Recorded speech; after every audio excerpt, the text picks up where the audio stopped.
What is going on, warriors and farmers of Tamaris? Back again with another Call of Dragons video. In today's episode, we're going to have a look at the brand new Shadow Manticore, a physical war pet that can be used with any physical pairing in the game. I'm going to show you a bunch of different builds you can use to get the best out of this brand new war pet. If you're new here, subscribe, share the video with your friends, and let's get started. Alright, warriors of Tamaris, the game developers have finally brought a brand new physical war pet that can be used with pretty much any march in the game. So the physical war pet is designed specifically for MAGGRAT. So today we're gonna see what this war pet is all about. So let's go over here, find the Shadow Manticore and see what the talent skill says. The attack range is medium, which means it's going to work with your archers, cavalry and infantry. Now it says deals damage to the target legion and receives healing, so there is no restriction here. It means you can use this pet with pretty much any physical march in the game. The damage type is physical, damage factor is this one dependent on your luck. So this pet is going to solve a lot of problems in Call of Dragons. For a very long time, many people haven't been able to use the Snow Peak Rock because this pet requires a defense break. You'll have to max out your Kinara or you're gonna have to use Nico. So let's go over here. If you don't have a maxed out Kinara, you cannot use this pet. It won't work for you.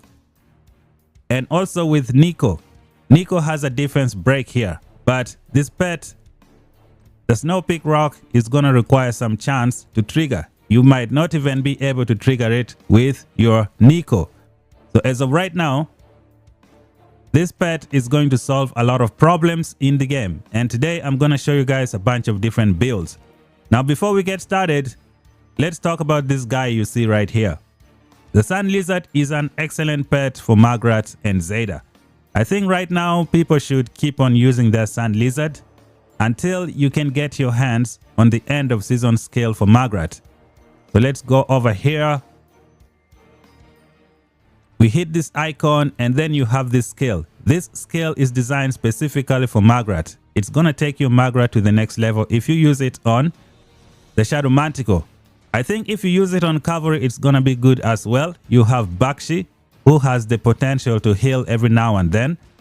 So this skill could be good on Bakshi as well. So Emrys Bakshi can pop off with this pet and this end of season skill. So right now, let's go over to the pet sanctuary and see what we can do here. Again, just to summarize everything, if you have a good Sun Lizard at the moment, you can use it. But as soon as you get the end of season skill, you should be switching to the Shadow Manticore. So we're going to begin the video by looking at the Shadow Manticore designed specifically for MAGGRAT and Zeta. And this, ladies and gentlemen, is something that you should build for your war pet. Now the next skill that you're gonna need on a pet like this is going to be the end of the season skill, which is what I am waiting to get right now, the advanced barbarism. It's gonna go here and then this pet is pretty much complete, 8 skill slot.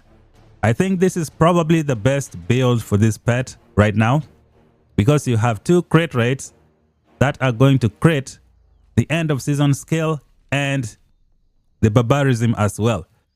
So let's talk about this second skill right here known as the intense barbarism. This skill is crazy and I think you must have it on this pet because if you can get a 3-star version, it's going to double up your damage, which is kind of nuts. So what are we looking at here? We have a pet with a strength of only 235, and if you look at a 3-star intense barbarism, what is the multiplying factor? So let's see over here. So with just 235 points of strength, we are getting 96% increase on this pet. So if we take out a 3-star at this current state with 235 points of strength, our damage here is 275. But guess what? If you have a 3-star version of this one, 275 divided by 2, and then you add that on top of what you get here. So that is going to be a lot of damage. You're looking at 380 almost, which is pretty good. So you're going to need this skill on this pet. So this is how you can build the pet. When you start off, just make it look like this. If you have the end of season skill, you can then use it for your Maggrat and Zeta. If you cannot get the end of season skill and you have this skill right here, I think you can now switch from the Sand Lizard. Because the Barbarism combined with this one is going to give your Sand Lizard, I think, more damage on the field, which is what you should be looking for. So this is it, guys. This is how I would build this pet, especially for Maggrat and Zeta. I think you also have another option. Let's say you don't like this skill, the Advanced Chain Strike, or you don't want to get it from the end of the season. You can use the Intense Chain Strike instead. You will be getting even more damage. So right now I'm still deciding whether to keep this and switch it with Intense Chain Strike. That's something for the future. So this would be a good build for the pet, especially with 8 skill slot. Oh, and one more thing. Next update, developers are going to change the way you upgrade your pets. They say that you don't need to release pets to get talents anymore. So let's say you capture a pet. I think you will be able to consume that pet, and then the skill that you want is going to level up one of the skills on your main pet. So that's going to be a good change. I would recommend you keep some of your skills. Don't try to do the skill release. Maybe wait for the update to show up. As of right now, I have about 13 pain blooms. I don't think I'm going to be using any. I'm just going to keep them and wait and see what the new update is all about. Okay, Warriors of Tamaris, let us see how you can build the Shadow Manticore for all of your other physical marches in the game. One of the most used marches is Inara and Nico. So let us see how you can build this pet and get the best value out of it. The first one we're going to have a look at is the universal build as shown over here. You're going to have Barbarism. You're going to have the Intense Barbarism. Just get it to a 2-star. I think it's a good place to start. With the new update in the game, I think it's probably going to be easy to upgrade these skills. And then you're going to have Chain Strike. You're going to have Intense Chain Strike. You will put Tooth and Claw. You'll have the 2 crit rates, Angry Roar and Blood Roar. And then you're going to put the Fatal Bite. This is something I would use on archers right now. You can also use it on your cavalry or the infantry. The second universal build is right here. I think this one would be best for cavalry, especially when you are attacking those range units with the unyielding rush. We made a few changes over here. We went with Barbarism. We have Intense Barbarism. Those two are going to work well together. We have Chain Strike. We have Intense Chain Strike. We have the 2 crit rate. No, we just have 1 crit rate here, which is the Angry Roar. And then we have Intense Fierce Attack. We have Fierce Attack. And we have Fatal Bite.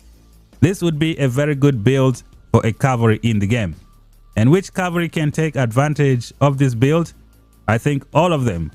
If you are going to use Bakshi with Emrys, you can try the end of season skill. Because if you look over here, Bakshi, let's see, while in battle, Legion randomly gain either Ascension, increase attack and defense by 25%, Passion, increase rage accumulation speed by 25%, or Spirit Siphon. Launching normal attacks grants healing factor 170 every 10 seconds, lasting for 5 seconds. So you can get the end of season skill to hit 5 times with Bakshi if you trigger this healing factor, which is going to be pretty good, especially when you launch the unyielding rush and then you're also hitting this thing. It's gonna be nice on your heroes. So these are the 2 builds that I would use. Universal build 1 could be good for your archers with all the crit rates, and then universal build 2 could be good for your cavalry and also infantry. So this is what I think of the new Shadow Manticore. It's an excellent pet that pretty much works with all the different physical marches in the game. Make sure you build one for yourself. If you have 8 skill slots, I think you should try and build something that looks like this, what I have on the screen. What is missing is the end of season skill. When I get my hands on it, I'm going to put it here. And that's it for the video, guys. If you're new, subscribe for more content. Until then, talk to you guys in the next one. Bye bye for now.